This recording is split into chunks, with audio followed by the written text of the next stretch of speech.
మరోసారి మీ అందరికీ ప్రభు పేరిట వందనాలు తెలుపుకుంటాను. మనందరికంటే ముందు ఆలయానికి ఎవరు వస్తారు చెప్పండి? అందరికంటే ఆలయానికి ముందు ఎవరు వస్తారు?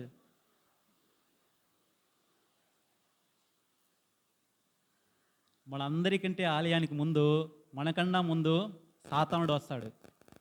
మనం కరెక్ట్గా టయానికి రావాలనుకుంటే వాడు మధ్యలో కొన్ని ఆటంకాలు ఏర్పరుస్తాడు, మన పనులను లేట్ చేస్తాడు. పోయిన వారం ఏం చదువుకున్నామా అని అడిగినప్పుడు మనం కొంచెం సమయం తీసుకున్నాం చెప్పడానికి. వాక్యం బాగా చెప్పామని అంటాం, కానీ ఏం చెప్పామంటే గుర్తుండదు. ఆ గుర్తు లేకుండా చేసేది ఎవరు?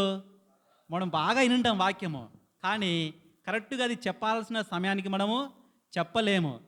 ఎందుకంటే మనలో ఎవరున్నారు? మన పక్కనే ఉంటాడు సాతానుడు. మనం వినే ప్రతి మాటను వాడు ఇదిగో మనం నిద్రపోతా అట్లా ఇట్లా మాట్లాడుకుంటా మన వాక్యాన్ని వినకుండా డిస్టర్బ్ చేస్తూ ఉంటాడు. కానీ దేవుని యొక్క వాక్యం మనలో ఉందనుకో, వానికి చోటు ఉండదు. ఈరోజు మన వాక్యం యొక్క ముఖ్య ఉద్దేశం ఏంటంటేనా, నేను జిగట మన్నును, నీవు కుమ్మరి వాడవు, నా పైన సర్వహక్కులు నీకే ఉన్నాయి అనే మాటను ఈరోజు ధ్యానించుకుందాం. మనము వాహనాలు అందరికీ ఉన్నాయి కదా, వాహనాలు చెడిపోతే ఎవరి దగ్గర తీసుకెళ్తాం? ఎందుకు? వాళ్ళకి బాగా తెలుసు. ఎందుకంటే వాళ్ళే వాహనాలు తయారు చేసింటారు కాబట్టి ఏ పార్ట్ ఎక్కడ బిగించాలి, ఏం చేయాలని తెలుసు. అలాగే మనకు కూడా ఏవైనా అనారోగ్య సమస్యలు వచ్చాయనుకో డాక్టర్ దగ్గరికి వెళ్తాం. మరీ సమస్యలు ఎక్కువైనాయనుకో పరిష్కారం ఎవరు? అంతిమ పరిష్కారము డాక్టర్ కూడా ఒకనొక స్థితిలో ఏం చెప్తాడు? అమ్మ మేము చేయాల్సినవన్నీ చేసేసాము, అంతా అంతా దేవుని దయ, దేవుని చిత్తమే అంటారు. అంటే ఈ ఈ శరీరం పైన, ఈ మట్టి గడ్డం పైన, ఈ మన్ను పైన సర్వాధికారం ఎవరివి? దేవునివే. చూడండి, యెషయా గ్రంథము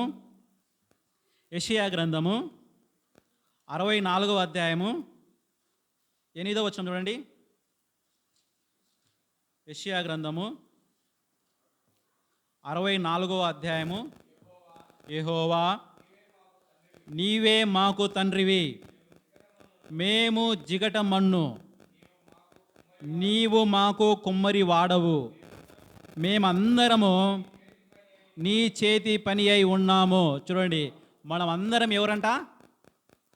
మనం అందరం జిగట మన్ను. జిగట మన్ను అంటే ఎట్లా ఉంటుంది? మన్నులో చాలా రకాలు ఉంటాయి. ఇసుక మన్ను, ఎర్ర రేగడి, నల్ల రేగడి, ఇట్లా చాలా రకాల ఉంటాయి. ఇక్కడ జిగట మన్ను. జిగట మన్నుతో ఏం చేయొచ్చు చెప్పండి?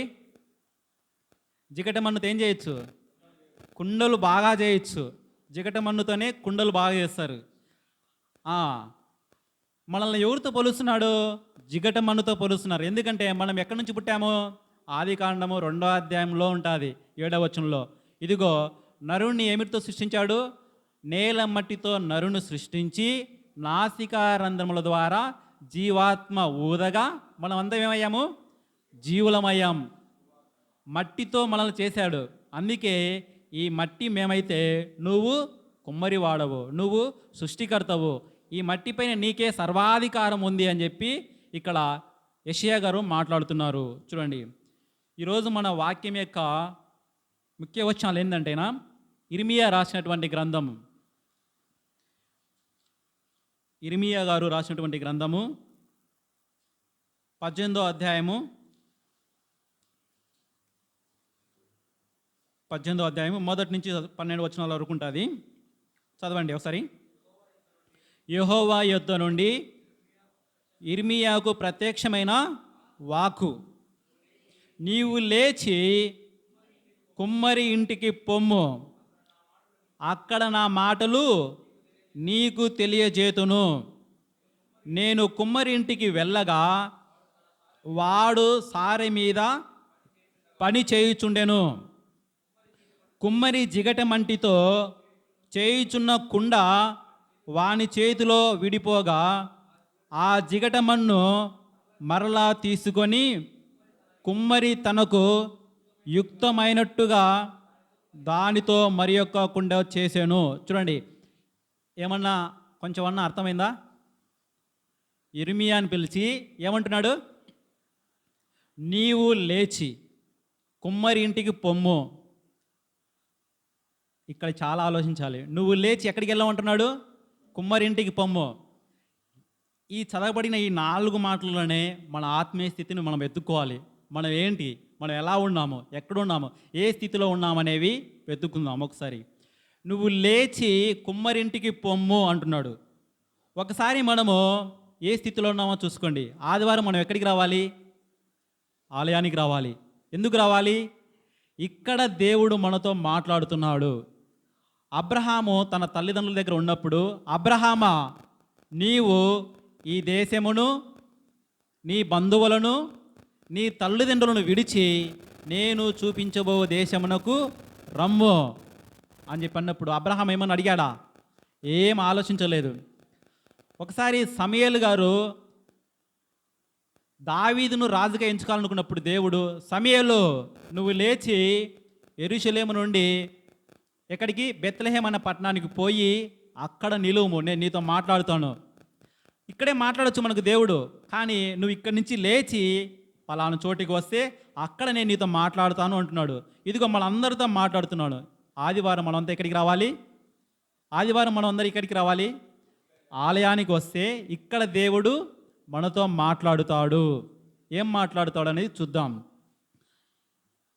నువ్వు లేచి కుమ్మరి ఇంటికి పొమ్ము. కుమ్మరి ఇంటికి పొమ్ము. కుమ్మరి అంటే కుండలు తయారు చేసేవారు. కుండలు చూసారా మీరు? అంటే అందరు పెద్దవాళ్ళు ఉన్నారు కాబట్టి మీరు అందరూ చూస్తారు. ఈ కాలంలో పిల్లలు కుండలు అంటే తెలియవు. వంటలు ఏం చేసుకుంటారంటే అన్నీ ఏముంటాయి? స్టీల్, ఇవి అల్యూమినియం పాత్రలు ఉంటాయి. కుండలలో చేసుకునే టేస్ట్ వేరే ఉంటుంది, అల్యూమినియం పాత్రలో చేసుకునే టేస్ట్ వేరే ఉంటుంది. ఇక్కడ ఏం చెప్తున్నంటే కుమ్మరి ఇంటికి పొమ్ము, అక్కడ నా మాటలు నీకు తెలియజేతును అంటున్నాడు. చూడండి, దేవుడు ఇర్మియాతో కొన్ని మాటలు మాట్లాడాలనుకుంటున్నాడు. అందుకేం చెప్తున్నాడు? నువ్వు కుమ్మరి ఇంటికి వెళ్ళు, అక్కడ నీతో నేను మాట్లాడుతాను అంటున్నాడు. చూడండి, కుమ్మరి దగ్గర ఏమేమి ఉంటాయి చెప్పండి? కుమ్మరి దగ్గర ఏముంటాయి? కుండల కన్నా ముందు ఏముంటుంది? మన్ను ఉంటుంది, ఇంకా సారే ఉంటుంది మెయిన్. ఇంకా ఇప్పుడు వాక్యంలో చూద్దాం. ఇందాక మనం చదివాము చూడండి, 3వ వచనం చూడండి. నేను కుమ్మరింటికి వెళ్ళగా వాడు తన సారె మీద పని చేయుచుండెను. దేవుడు మనకు అర్థం కాని భాష అంటే ఏముండదండి, చాలా సింపుల్గా వివరిస్తాడు. మనం అర్థం చేసుకోనికి చాలా కష్టపడిపోతుంటాం. ఈ మాటలో చాలా ఆత్మీయమైనటువంటి మాటలు ఉన్నాయి. చూడండి, మనమే మట్టి అనుకోండి. మన మట్టి ఎందుకు పనికి? మట్టి ఎవరికైనా పనికి వస్తుందా? అక్కడ బయట ఉండే మట్టి ఎవరికైనా పనికి వస్తుందా? ఎందుకు పనికి రానటువంటి మట్టి, విడవబడినటువంటి మట్టి, తొక్కుతున్నటువంటి మట్టి, ఇదిగో దూరంగా ఉన్నటువంటి మట్టిని ఎవరు తీసుకొస్తున్నారు? ఇప్పుడు ఎవరు తీసుకొస్తాడు? కుమ్మరి తీసుకొని వస్తాడు. ఎక్కడి నుంచి? ఇదిగో ఊరి చివర ఉన్నటువంటి మట్టి, పారవేయబడినటువంటి మట్టి, తొక్కువేయబడినటువంటి మట్టి. ఇదిగో మనం కూడా అంటే మన జీవితాలలో బంధువులతో కానీ, స్నేహితులతో కానీ, కుటుంబాలతో కానీ ఏదైనా విడవబడుతున్నావేమో, ఏదైనా మన ఒంటరిగా ఫీల్ అవుతున్నామో, మనందరినీ ఎవరు తీసుకొస్తున్నారు? దేవుని యొక్క మాట తీసుకొస్తుంది ఆలయానికి. చూడండి, ఇక్కడ మట్టి అనేది మనమే. ఎందుకు పనికిరానటువంటి ఆ మట్టిని ఎవరు మోస్తున్నారు? కుమ్మరి పోయి ఊరి చివరికి పోయి ఆ మట్టిని అంతా తీసుకొస్తున్నాడు మట్టి చేయడానికి. ఆ మట్టి తీసుకొచ్చి ఎక్కడ పెడుతున్నాడు? కుమ్మరి తన ఇంటి దగ్గరికి తెచ్చుకున్నాడు, ఇంటిలోనికి తెచ్చుకున్నాడు మట్టిని. మట్టి తెచ్చుకున్న తర్వాత ఏం చేస్తాడు కుమ్మరి? పనికిరానటువంటి ఆ మట్టి తెచ్చుకొని ఫస్ట్ ఏం చేస్తాడు? జల్లెడ పడతాడు. జల్లెడ పట్టిన తర్వాత పైన వచ్చే రాళ్ళని తీసి పక్కకేస్తాడు. మిగిలిపోయినటువంటి ఆ శ్రేష్టమైన మట్టిని ఏం చేస్తాడు? ఒక దిక్కు పెట్టి ఆ మట్టిలో ఏం చేస్తాడు? నీళ్లు పోస్తాడా పోయాడా? చూడండి, మనకు ఒక మాటనే చెప్పాడు, కానీ ఈ మాటలో మనం వెతుక్కోవాల్సిన ఆత్మీయమైన మాటలు నేను చెప్తున్నాను. ఎందుకు పనికిరానటువంటి ఆ మట్టిని తీసుకొని వచ్చి ఇక్కడ పెట్టుకొని జల్లెడ తీసి ఆ పనికి వచ్చేటువంటి మట్టి మాత్రమే పక్కన పెట్టుకొని పనికి రాళ్ళను పక్కన పెడుతున్నాడు. ఆ మట్టిలో ఏం కలుపుతున్నాడు? నీళ్ళు కలుపుతాడు. నీళ్ళు కలిపిన తర్వాత ఏం చేస్తాడు? మట్టిని బాగా పిసుకుతాడు. పిసికిన తర్వాత ఏమవుతాయి? ఇవి ముద్దలవుతాయి, మట్టి ముద్దలవుతాయి. ఆ మట్టి ముద్దలు తీసుకొని సారే మీద వెంటనే పెడతాడా? ఒక ముద్ద తీసుకొచ్చి వెంట పెడతాడా? పెట్టడు. అన్ని ముద్దలు అన్ని పక్క పక్కన చేసుకొని ఒక్కొక్క ముద్ద తీసుకొచ్చి ఇక్కడ పెడతాడు. ఒక్కొక్కసారి ఆ ముద్ద ఏమవుతుంది? సెంటర్లో పెడితేనే అది కుండ అవుతుంది.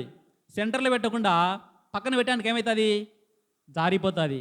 ఆ సెంటర్లో కుమ్మరి ఆ మట్టి ముద్దను తీసుకొని తన చేతులతో తనకి యుక్తమైనట్టుగా ఎక్కడ ఒత్తాలనో ఎక్కడ తగ్గించాలనో కుమ్మరి చేతిలో ఉంటుంది. అలా చేసినప్పుడే కుండకి ఏమవుతుంది? ఒక ఆకారం వస్తుంది. ఆ ఆకారం వచ్చినటువంటి కుండను తీసుకొని వచ్చి పక్కన పెడతాడు. ఏ ముద్ద తీసుకోవాలి, ఏ ముద్ద తీసుకోకూడదు అనే ఆలోచన ఎవరికి ఉంటుంది? కుమ్మరికే ఉంటుంది. అప్పుడు కుమ్మరి దగ్గర ఉన్నటువంటి ముద్దలు నన్ను తీసుకుముందు నన్ను తీసుకుముద్దు అని అంటాయా? అది దేవుని, అది కుమ్మరి చిత్తం, అది కుమ్మరి యొక్క ఆలోచన. ఇప్పుడు మనం కూడా ఆలయానికి వస్తాం, ప్రభువా నా ప్రార్థన ఆలకించు మనం అందరం ప్రార్థిస్తాం.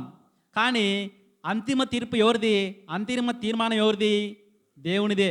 మనం అందరం వచ్చి ఇక్కడ మోకరిల్లి ప్రార్థించినప్పుడు దేవుడే మన ప్రార్థనలకు జవాబిస్తాడు. అది దేవుని చిత్తము. చూడండి, కుండ చేసిన వెంటనే కుండ ఉపయోగపడుతుందా? ఏం చేయాలి? దానికి బాగా ఎండబెట్టాలి, తర్వాత కాల్చాలి, కాల్చిన తర్వాత ఎండబెట్టాలి. ఆ కాల్చడంలోనే మనకు శ్రమలు గుర్తు తెచ్చుకోవాలి. ఇదిగో మనం ఎందుకు పనికిరానటువంటి మనల్ని తీసుకొచ్చి దేవుడు ఈ ఆలయంలో మనల్ని కూర్చోబెట్టాడు. ఇక్కడ కూర్చున్న మనం అందరం అనుకుంటుంటాం, నేను పనికొచ్చే పాత్రనేమో అని చెప్పేసి. మనలో పాపాలు అనేవి కొన్ని ఉంటాయి.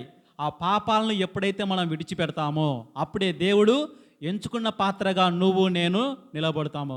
మనలో పాపాలు ఎప్పుడైతే తీసివేస్తాడో ఆ తీసివేసిన పాపాలు కాకుండా మిగతా ఉంటాయి కదా, మిగతా ఉన్నటువంటి మనలను, శ్రేష్టమైనటువంటి మనల్ని ఏం చేస్తున్నాడు? ఇదిగో రా, ఇక్కడ నువ్వు సెంటర్లో యేసు ప్రభువుని నమ్ముకొని ఇక్కడ జీవించినావంటేనా నేను నిన్ను అందరికి పనికొచ్చే పాత్రగా నిన్ను ఎంచుకుంటాను. నువ్వు యేసు ప్రభువుని జీవితంలో నువ్వు ఎంచుకుంటే, ఆయన చిత్తానికి అనుగుణ నువ్వు జీవిస్తే నిన్నేం చేస్తాడంట? అందరికీ ఉపయోగపడేటువంటి పాత్రగా నేను ఎంచుకుంటాడు. నేను వస్తాను, మీరు చెప్పే మాటలు మీరు చెప్పుకోండి, నేను వింటాను, మళ్ళీ వెళ్ళి నా ఇష్టానుసారంగా నేను జీవిస్తాడనుకో. కుండ చేసినప్పుడు మట్టి కొన్ని కింద పడతా ఉంటాయి. దేవుని చిత్తం తీసుకోవాలంటే తీసుకుంటాడు కుమ్మరి, లేదంటే వదిలేస్తాడు. అలాగే మనం కూడా ఎంత ప్రార్థించినా కానీ మనకు ఆ ప్రార్థనకు జవాబు దొరకదు. ఎప్పుడు? దేవుని యొక్క మాటలు మనము విననప్పుడు. చూడండి, మనం ఇక్కడ కూర్చున్న తర్వాత, శ్రేష్టమైన వాటిగా మనం ఇక్కడ ఉన్న తర్వాత ఏం కావాలి? మనము మట్టిగా ఇక్కడ చేరాము. మట్టికి వచ్చిన తర్వాత మనకి ఏం రావాలా? మట్టిని కలపాలంటే ఏం కావాలా? నీరు కావాలి. నీరు అంటే ఏమని అనుకుంటున్నారు? దేవుని యొక్క వాక్యము. నీరు లేకుండా కుమ్మరి కుండలు చేయలేడు. మీరు ఎంతసేపు ఇక్కడ కూర్చున్నా కానీ, ఏం విన్నా కానీ, మీ హృదయాలలో దేవుని యొక్క వాక్యం లేకపోతే అది శూన్యం. దేవుని యొక్క వాక్యం వినకుండా మేము గంట సేపు కూర్చున్నామంటే ఏమైనా ఉపయోగం ఉంటుందా? నేను ఈరోజు చర్చికి పోయానన్నా, వాక్యం ఏం చెప్పాడంటే వాక్యం బాగా చెప్పాడు. ఏం వాక్యం అంటే గుర్తులేదు. ఇది గమనించాలి. దేవుని యొక్క వాక్యం మన హృదయంలో ఉన్నప్పుడే మనం ఏమవుతాము? కుండగా చేయనికి ఉపయోగపడతాము. చూడండి, ఎఫెసీయులకు రాసిన పత్రిక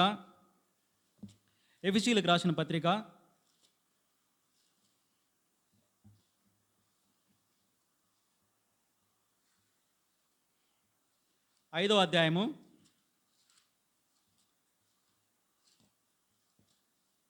27వ వచనం చూడండి.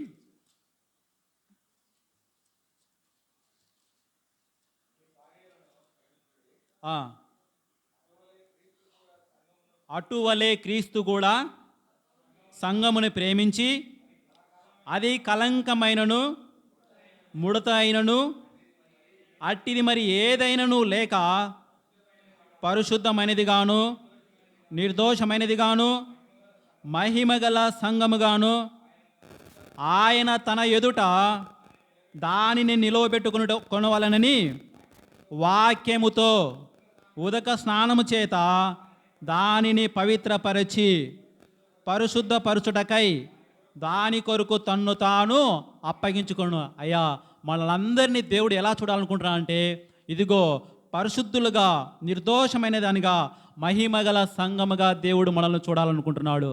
దేవుడు మనలో మహిమగల సంఘంగా, పరిశుద్ధంగా, నిర్దోషిగా చూడాలంటే మనం దేని చేత మనము శుభ్రపరచబడాలి? మనము ఒంటి మీద మూసుకున్న మట్టి దుమ్ము ధూళి పోవాలంటే ఏం రుద్దుకుంటాము? సబ్బు రుద్దుకుంటే మట్టి పోతుంది. కానీ మనం దేవుని ఎదుట పరిశుద్ధంగా జీవించాలంటే ఏం రుద్దుకోవాలి? వాక్యం వాక్యం చేతనే మనము పరిశుద్ధులుగా తీర్చిదిద్దుతాము. చూడండి, తీతుకు రాసినటువంటి రెండవ 3వ అధ్యాయము ఒకసారి చూడండి.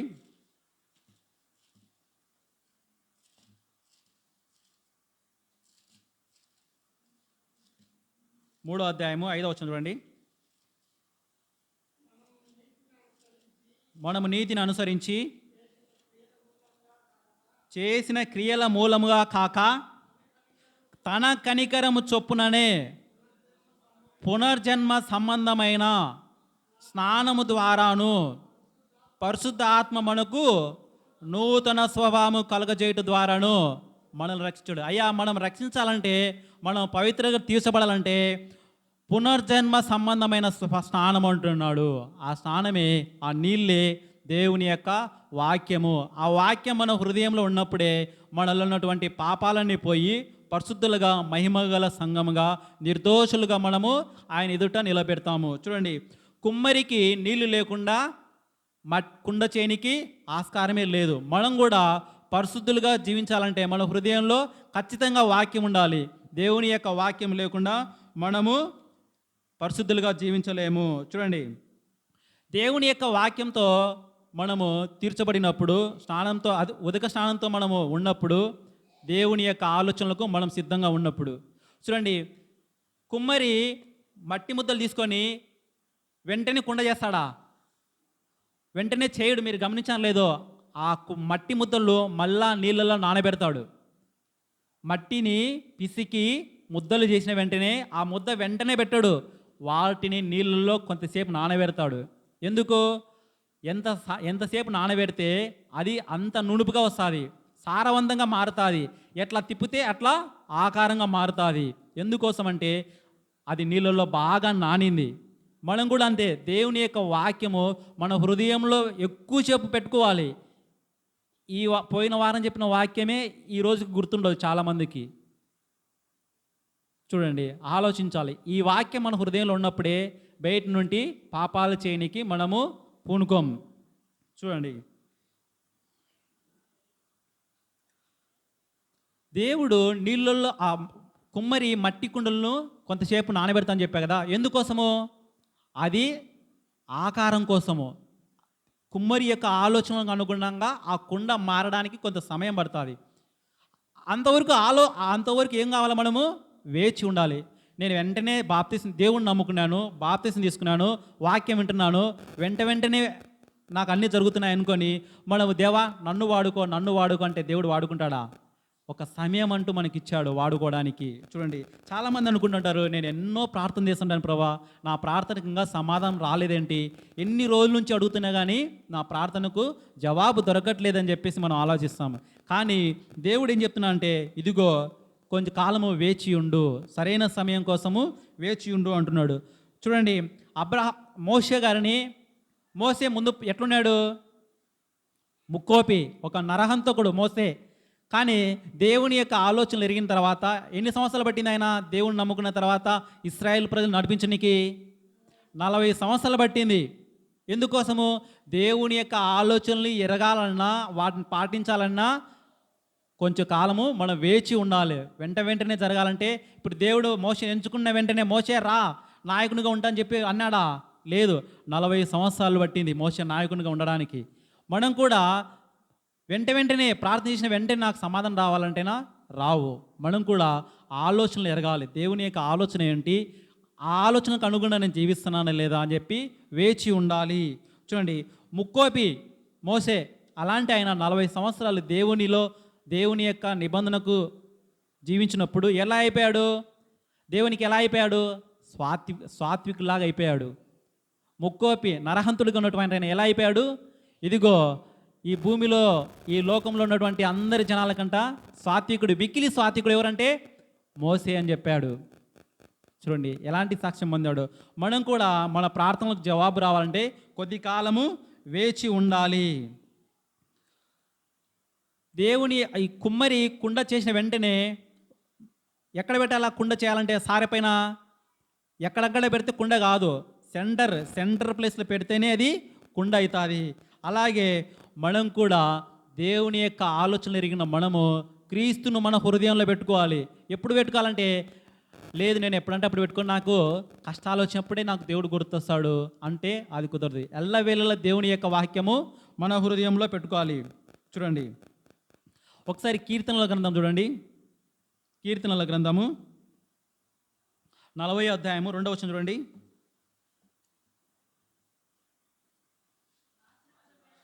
నాశనకరమైన గుంటల నుండి జిగటగల దొంగ ఊపిలో నుండి ఆయన నన్ను పైకెత్తును. చూడండి మనం మన దేవుని వాక్యం మన హృదయంలో ఉన్నప్పుడు మనం ఎలాంటి స్థితులలో ఉన్నా కానీ, ఎలాంటి పరిస్థితుల్లో ఉన్నా కానీ దేవుడు మనలను లేవనెత్తుతాడు. ఎప్పుడంటే ఆ వాక్యము మన హృదయంలో ఉండాలి. చూడండి ఎన్ని సమస్యలు వచ్చినా, ఎన్ని కష్టాలు వచ్చినా కానీ మనల్ని లేవనెత్తే దేవుడు ఆయనే. జిగటగల ఊబి నుండి లేవనెత్తును, సమతల మగు భూమి పైన నన్ను ఎట్టును. చూడండి ఎన్ని సమస్యలు ఉన్నా కానీ దేవుని యొక్క వాక్యం మన హృదయంలో ఉన్నప్పుడు అప్పుడు దేవుడు మనల్ని లేవనెత్తగల సృష్టికర్త ఆయన. చూడండి మన స్థితి ఎప్పటికప్పుడు మారకూడదు. ఇక్కడ ఉన్నప్పుడు ఒక విధంగా, బయటికి వెళ్ళిన తర్వాత ఒక విధంగా నడుచుకోకూడదు. మనం దేవుని నమ్ముకొని వచ్చిన తర్వాత ఎల్లప్పుడూ ఆయన వాక్యానికి అనుగుణంగా మనం జీవించాలి. సెంటర్లో ఉన్నప్పుడు ఒక్కొక్కసారి ఏమైపోతుంది, మట్టి విడిపోతుంది, కింద పడుతుంది. కానీ కుమ్మరి ఏం చేస్తాడు, ఆ మట్టిని కూడా తీసుకొని మళ్ళీ పిసికి మళ్ళీ వేస్తాడు. కింద పడిపోయిందని చెప్పేసి వదులుకోడు. ఎందుకంటే ఎక్కడో విడవబడినటువంటి ఆ మట్టిని మోసుకొని వచ్చి ఇక్కడ పెట్టుకొని కలిపి బాగా ముద్దగా చేసి కరెక్ట్గా సమయానికి చేస్తున్నప్పుడు అది విడిపోయిందనుకో నల్లగా తీసుకుంటాడు. నువ్వు కూడా అంతే, నేను కూడా అంతే. ఇదిగో ఏదో విడవబడిన స్థితిలో ఉన్నట్టు మనల్ని కూడా దేవుడు పిలుచుకొని వచ్చి ఈ ఆలయంలో కూర్చోబెట్టి అర్ధగంట సేపు దేవుని వాక్యం విన్న తర్వాత నువ్వు బయటికి కూడా వెళ్ళిన తర్వాత నా ఇష్టానుసారంగా జీవిస్తున్నాను అనుకో, దేవునికి ఎంత బాధ ఉంటుంది. ఇదిగో ఎన్నికే లేనటువంటి ఈయన తీసుకొచ్చానే, ఇంతసేపు వాక్యం చెప్పించానే, ఇదిగో మళ్ళీ బయటికి వెళ్ళిన తర్వాత మళ్ళీ ఈ లోకంతో చెడుగా ప్రవర్తిస్తున్నాడు, చెడు మాటలు మాట్లాడుతున్నాడు, చెడు తిరుగులు తిరుగుతున్నాడే అని దేవునికి చాలా బాధగా ఉంటుంది. మళ్ళీ తీసుకొని వస్తాడు, మళ్ళీ వాళ్ళని తీసుకొని వస్తాడు. చూడండి దేవుని ప్రేమలో ఎప్పటికీ మార్పు ఉండదు. మనం ఎంత పాపం చేసినా కానీ దేవుడు మనల్ని క్షమిస్తానే ఉంటాడు. అలా అని చెప్పి ఇక్కడికి వచ్చినప్పుడు ఒక విధంగాను, బయటికి వచ్చినప్పుడు ఒక విధంగాను అనుకో, దేవుని తీర్పు కూడా అలాగే ఉంటుంది. చూడండి ఒకసారి కుండ అయిన తర్వాత దాన్ని ఏం చేయాలి, ఇంకా కాల్చాలి. కాల్చిన తర్వాత ఎండబెట్టాలి. మనం కూడా దేవుణ్ణి నమ్ముకొని కొన్ని సంవత్సరాలు అయి ఉంటుంది. కొంతమంది బాగా జీవిస్తూ ఉంటాం. నాకు తెలిసి దేవుణ్ణి నమ్ముకున్న వాళ్ళకి ఏమొస్తాయి, ఎక్కువ శ్రమలు వస్తాయి. శ్రమలలో దేవుణ్ణి నమ్ముకున్న వాళ్ళు భయపడతారా? ఎన్ని సమస్యలు వచ్చినా కానీ, ఎన్ని శ్రమలు వచ్చినా కానీ నిజంగా దేవుని నమ్ముకొని దేవుని వాక్యానికి విధేయులై జీవిస్తారో వాళ్ళు భయపడరు. ఇంకా వాళ్ళు ఏమవుతారు, శ్రమలు వచ్చినప్పుడు వాళ్ళు ఇంకా ఆత్మీయంగా బలపడతారు. ఇప్పుడు అందరికి బంగారు ఉందా? బంగారం ఉంది కదా. బంగారుకు ఒక్కరో మెరుగు తగ్గిపోయింది అనుకో, ఏం చేస్తాము? మెరుగు తగ్గిపోతే ఏం చేస్తాము? బంగారు షాప్కి పోయి బాగా మెరుగు పెట్టిస్తాము. ఎట్లా పెట్టిస్తాము? అగ్ని చేత కాలుస్తే కానీ బంగారు మెరవదు. అలాగే మన జీవితంలో కూడా ఆత్మీయంగా మనం బలపడాలంటే ఖచ్చితంగా కావాలి, శ్రమలు అనుభవించాల్సిందే. శ్రమలు లేకుండా దేవుని నమ్ముకోవడము కష్టం. మనం ఎందుకంటే శ్రమలలో నడిపిస్తాడు దేవుడు అంటే, ఇదిగో మన ఆత్మీయ స్థితి బలపరచనీకి. మనము చాలామంది అనుకుంటుంటారు సమస్యలు నాకే ఎక్కువ వస్తాయి, నాకే ఎక్కువ వస్తాయి అని చెప్పేసి. కానీ చూడండి ఒకసారి 1 కొరింథీయులకు రాసిన అధ్యాయము, అపోస్తలుడైన పౌలు గారు 1 కొరింథీయులకు రాసినటువంటి 10వ అధ్యాయము 13వ వచనం చూడండి. 1 కొరింథీయులకు రాసిన అధ్యాయము 10వ అధ్యాయము 13వ వచనము. సాధారణంగా మనుషులకు కలుగు శోధన తప్ప మరి ఏది మీకు సంభవింపలేదు. దేవుడు నమ్మదగిన వాడు, మీరు సహింపగలిగిన దానికంటే ఎక్కువగా ఆయన మిమ్మను శోధింపనీయడు. అయ్యా శ్రమలు వస్తున్నాయేమో భయపడుతున్నావేమో, కష్టాలు వస్తున్నాయేమో భయపడుతున్నామో, దేవునికి ముందే తెలుసు. ఇదిగో నువ్వు సహించినంత వరకు మాత్రమే దేవుడు మనల్ని శోధిస్తాడు. శోధనలో అంటే మనకి ఎవరు గుర్తు రావాలి? యోబు గుర్తు రావాలి. ఆయన కన్నా బైబిల్ చరిత్రలో ఎవరు ఎక్కువ శోధింపబడలేదు. కళ్ళ ముందే కొడుకులు, కూతుర్లు, ఆస్తి, సైన్యము అంతా కోల్పోయాడు. కానీ దేవుని మీద ఏమాత్రము విశ్వాసం కోల్పోలేదు. ఆఖరికి భార్య కూడా ఏమనింది? నీవు దేవుని దూషించి చచ్చిపో, ఎందుకు బతుకుతున్నావు, నీవు బతుకు అని చెప్పింది. అయినా కానీ ఎక్కడా విశ్వాసం కోల్పోలేదు. కానీ దేవుడు కూడా ఇదిగో నీకు ఇంతకంటే ఎక్కువ శ్రమలు పెడతాను పెట్టించాడా? లేదు. ఆయన ఎంతవరకు సహించగలిగాడో అంతవరకు పెట్టాడు. ఎందుకోసం అంటే ఇదిగో మనం ఆత్మీయంగా బలపడాలి, ఆత్మీయంగా మనము ఎంతవరకు నిలదొక్కుంటామని చెప్పేసి దేవుడు మనల్ని పరీక్షిస్తాడు. అదే ఇక్కడ చూసాం. దేవుడు ఎంతైనా నమ్మదగినవాడు. మీరు సహింపగలిగిన దానికంటే ఎక్కువగా ఆయన మిమ్మను శోధింపబడనీయడు. ఒకవేళ మనము శోధిస్తున్నామంటే మనకు ఇంకా అవి ఓర్చుకోనికి శక్తి ఉంది. చూడండి, ఇప్పుడు కుమ్మని ఆ కుండను తీసుకున్నాడు, కాల్చాడు, ఎండబెట్టాడు. ఎండబెట్టిన తర్వాత ఏం కావాలి? కుండది ఒక ఆకారం వచ్చింది. కుండకు బాగా కాల్చి ఎండబెట్టి మంచి కుండను చేశాడు. దానికి ఇంకా రంగులు కూడా రుద్దాడు. రంగులు రుద్దినాక కుండ ఏం కావాలంగా? వాడకానికి సిద్ధంగా ఉంది. ఇంకా వాడుకోవచ్చా లేదా? కుండను చేసిన తర్వాత ఎవరు వాడుకోవాలా? ఎవరైనా వాడుకోవచ్చు, ఎలాగైనా వాడుకోవచ్చు. వంటలు వండడానికి వాడుకోవచ్చు, నీళ్లు తాగడానికి వాడుకోవచ్చు, ఏ విధంగా వాడుకోవచ్చు. చూడండి, దేవుని చేత మనం కూడా ఆ వాక్యానికి లోబడి జీవించినప్పుడు చూడండి, ఒక మాట చూడండి.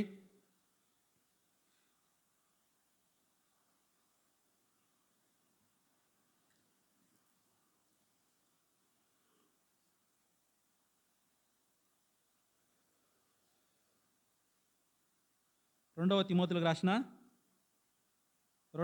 రాసిన అధ్యాయము 2వ అధ్యాయము 21 వచనం చూడండి. ఎవడైనను వీటిలో చేరక తన్ను తాను పవిత్రపరచుకొనిన ఎడల వాడు పరిశుద్ధపరచబడి యజమానుడు వాడుకొనుటకు సిద్ధపరచబడి ఘనత నిమిత్తమైన పాత్ర అయి ఉండను. చూడండి, ఎవడైనను వీటిలో చేరకంటే ఈ లోక సంబంధమైన వాటి విషయాల పట్ల మనం చేరకుండా మనల్ని మనము పవిత్రపరచుకొని మనము చూడండి. ఒకసారి 2వ తిమోతికి రాసిన పత్రిక తీసారంతా మాట చూడండి. 2వ అధ్యాయము 20. ఎవడైనను వీటిలో చేరకంటే ఈ లోక సంబంధమైనటువంటి విషయాల పట్ల, ఈ లోక సంబంధమైనటువంటి స్నేహం పట్ల, ఈ లోక సంబంధమైనటువంటి మనం లోను కాకుండా ఉండక వీటిలో చేరక తన్ను తాను పవిత్రపరచుకునే ఎడల వాడు పరిశుద్ధపరచబడి యజమానుడు వాడుకొనుటకు అర్హమైన ప్రతి సత్కార్యమునకు సిద్ధపడి ఘనత నిమిత్తమై పాత్ర అయ్యుండును. అయ్యా, దేవుని వాక్యం నీ హృదయంలో ఉందనుకో, అప్పుడు దేవుడు కూడా నిన్ను వాడుకొనుటకు సిద్ధంగా ఉన్నాడు.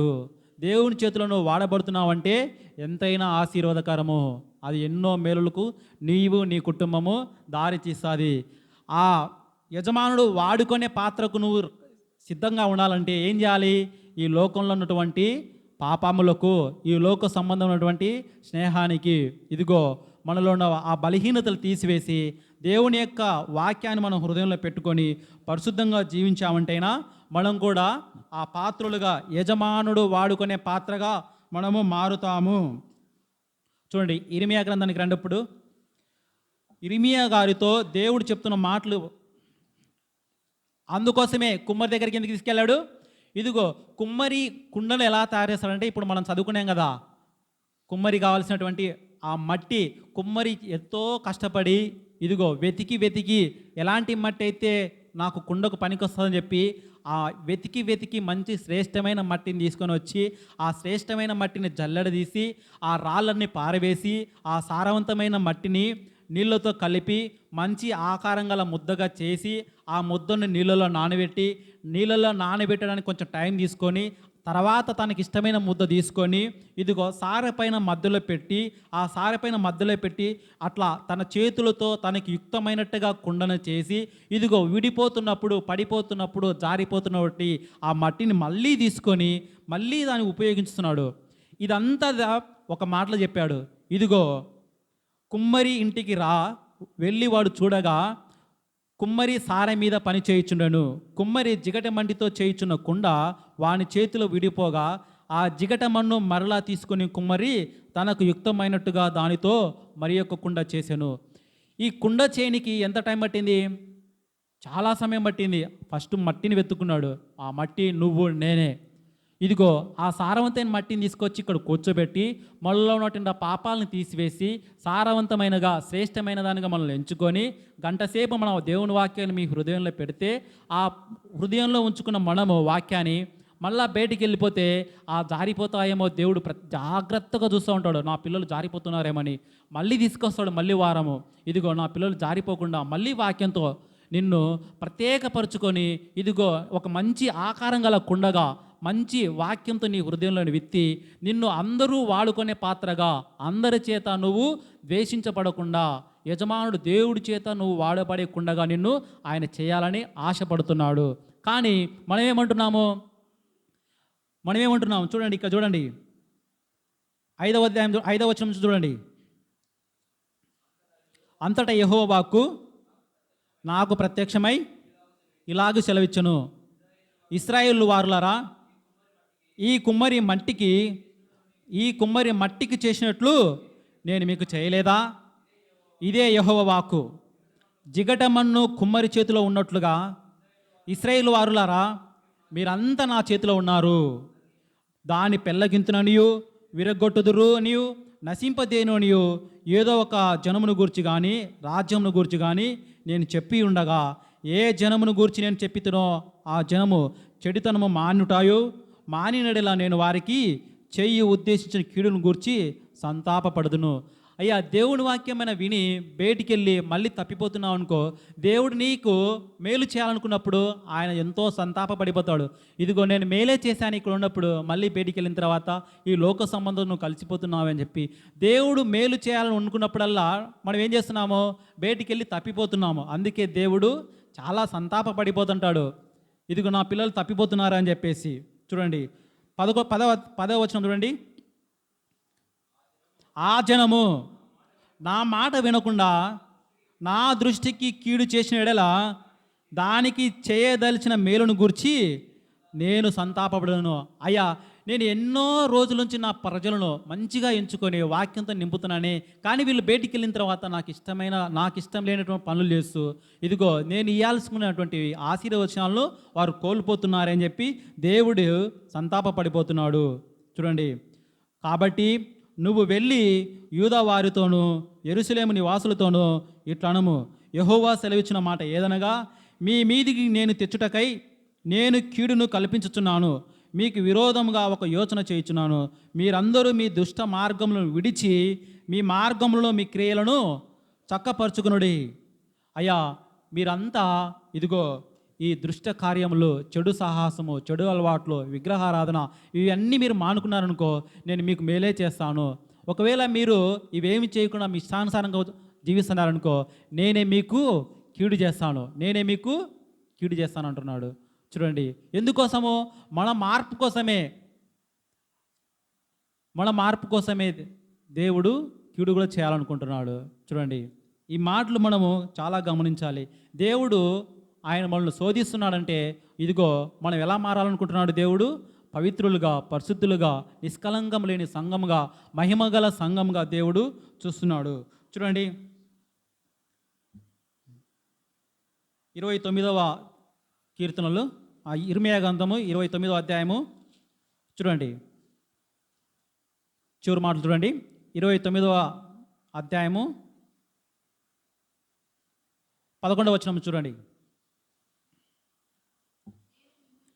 నేను మిమ్మును గూర్చి ఉద్దేశించిన సంగతులను నేను ఎరుగుదును, రాబోవు కాలమందు మీకు నిరీక్షణ కలుగునట్లుగా అవి సమాధానకరమైన ఉద్దేశములే కానీ హానికరమైనవి కావు.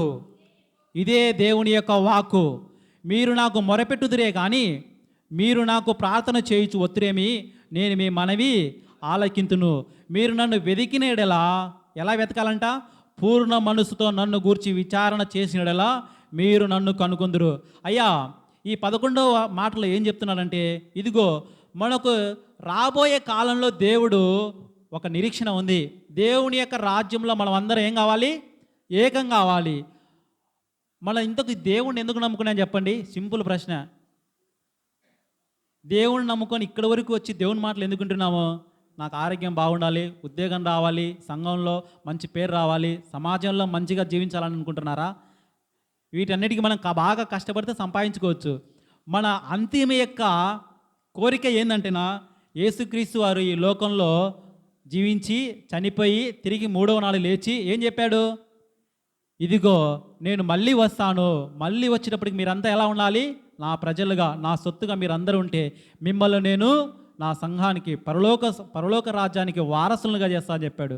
ఆ వారసత్వం కోసం మనం అంతా ఇక్కడ ఉన్నాం. అది మెయిన్. ఆ వారసత్వానికి మనకు ఉండాలంటే ఈ లోకంలో మనం ఎలా జీవించాలి ఏంటి అనేది మనం ఇందాక చదువుకున్నాం. దేవునికి ఇష్టమైన వాటిగా ఆయన వాగ్దానాలను, మాటలు మనము మన హృదయంలో పాటించాలి. అందుకే ఈ లోకంలో మనకు శ్రమలు వచ్చినా కానీ, బాధలు వచ్చినా కానీ, కన్నీళ్ళు వచ్చినా కానీ అవి ఏమవుతాయంట? రాబోయే కాలంలో, చూడండి ఆ మాట చూడండి, రాబోవు కాలమందు మీకు నిరీక్షణ కలుగునట్లుగా అవి సమాధానకరమైన ఉద్దేశాలే కానీ మీకు హాని కలిగించవు అంటున్నాడు. అయ్యా, మీకు శ్రమ వచ్చే ఓర్చుకో, ఎందుకంటే రాబోయే కాలంలో నేను మళ్ళీ వస్తాను, మీకు అవి సమాధానకరంగా దారిగా ఉంటాయి. ఇదిగో పిలువబడిన వారు అనేకులు దేవుడు నమ్ముకొని వస్తారు, కానీ వాళ్ళల్లో ఏర్పరిచిన వారు కొందరే దేవుని మాటలు వింటారు, కొందరే విధేయత చూపిస్తారు. అందుకే ఇరుకు మార్గంలో పోయేవాళ్ళు కొందరే. అందుకే చెప్తున్నటువంటి దేవుడు, మీరు నాకు మొరపెట్టుదురేమో, మీరు నాకు ప్రార్థన చేతి ఒత్తురేమో, నేను మీ మనవి ఆలకించును. ఎప్పుడంటే ఇదిగో నీ చెడు సాహసము, చెడు కార్యాలు, విగ్రహారాధన, ఈ లోక సంబంధమైనటువంటి దుష్కార్యాలు మీరు విడిచిపెడితే, మీరు ప్రార్థన చేసినప్పుడల్లా నేను మీ ప్రార్థనను వింటాను. మీరు పూర్ణ మనసుతో నన్ను వెదిగినారనుకో, మీకు ఖచ్చితంగా సమాధాన పరుస్తారంటున్నారు. ఇప్పుడు చెప్పండి, నా ప్రార్థనకు సమాధానం రాలేదంటే మనలో ఏ లోపం ఉంది? వాక్యం మన హృదయంలో ఉందా? లేదంటే బయటికి వెళ్ళిన తర్వాత సమాజంలో కలిసిపోతున్నామా? ఆలోచించుకోండి. మనలో ఆ వాక్యం మనం ఉందనుకో, ఖచ్చితంగా పూర్ణ హృదయంతో దేవుని మనం వెదికినాం అనుకో, ఆయన మనకు దొరుకుతాడు అని ఇక్కడ మనకు చెప్తున్నాడు. దేవునికి ముందే ఆలోచనలు అన్నీ తెలుసు, మన ఆలోచనలు. ఈ ఇర్మియా పుట్టక మునిపే దేవుడు ఏం చెప్పాడు? ఇర్మియా, నువ్వు గర్భములో ఉన్నప్పుడే నేను నిన్ను ప్రవక్తగా ఎంచుకున్నాను. దేవుడు ఇర్మియాతో మాట్లాడుతున్నప్పుడు ఇర్మియా కొన్ని మాట్లాడాడు. ప్రభువా, నేను చెప్తే ఎవరింటారయ్యా? నాకు సరిగా మాటలు రావే, నేను పిల్లోనే, నేను బాలును అంటే దేవుడు, ఇదిగో నువ్వు మౌనంగా నిలబడు, నువ్వు బాలుగా ఉన్నప్పుడు మౌనంగా ఉన్నా కానీ నేను నీ ద్వారా మాట్లాడుతానని చెప్పి మొదటి అధ్యాయంలో చూస్తాం. మనం దేవుడిని నమ్ముకున్నామంటే కరెక్ట్ సమయంలో మనం ఏమేమి కోల్పోతున్నామో వాటిని తిరిగి మన జీవితంలోనికి అవసరానికి అనుగుణంగా దేవుడే మళ్ళీ మనకు రప్పిస్తాడు. ఎప్పుడంటే మనము ఆయనకి ఇష్టమైన పాత్రగా ఉన్నప్పుడు. మనము దేవునికి ఇష్టమైన పాత్రగా ఎప్పుడు ఉంటామో, ఇదిగో ఆ పాత్ర కావాలంటే ముఖ్యంగా నీళ్ళు ఇంపార్టెంట్. ఆ నీరే దేవుని యొక్క వాక్యము. నీరు లేకుండా కుండ చేయలేరు. దేవుని యొక్క వాక్యం లేకుండా మనము దేవుని బిడ్డలుగా పిలువబడలేము. ఆ నీళ్లను, ఆ వాక్యాన్ని మన హృదయంలో ఉన్నప్పుడు మనం చేసే ప్రార్థనకు దేవుడు ఖచ్చితంగా సమాధానపరుస్తాడు. అందుకే చెప్తున్నాడు, ఇదిగో నేను జిగండ మన్నును, పనికిరానటువంటి మన్నును ఎందుకు పనికిరానటువంటి ఈ మన్నును, ఇదిగో ఎక్కడో దూరంగా ఉన్నటువంటి సమాజంలో విసిరివేయబడ్డాను, దూరంగా ఉన్నాను, అలాంటి నన్ను తీసుకొచ్చి ఇదిగో ఈ సంఘంలో కూర్చోబెట్టావే, ఇదిగో ఈ సంఘంలో నన్ను పాలిబాక్సులు చేశావే, ఇదిగో ఇలా కూర్చున్న నన్ను వాక్యంతో నింపి నాలో నా బలహీనతలు తీసివేసి నువ్వు నన్ను ఎలా మార్చుకో, వాడుకునే పాత్రగా, అందరికీ ఉపయోగకరమైన పాత్రగా ఎంచుకోవయ్యా అని చెప్పి మనము ప్రార్థన చేసామంటే ఖచ్చితంగా మనకు దేవుడు సమాధాన పరుస్తాడు.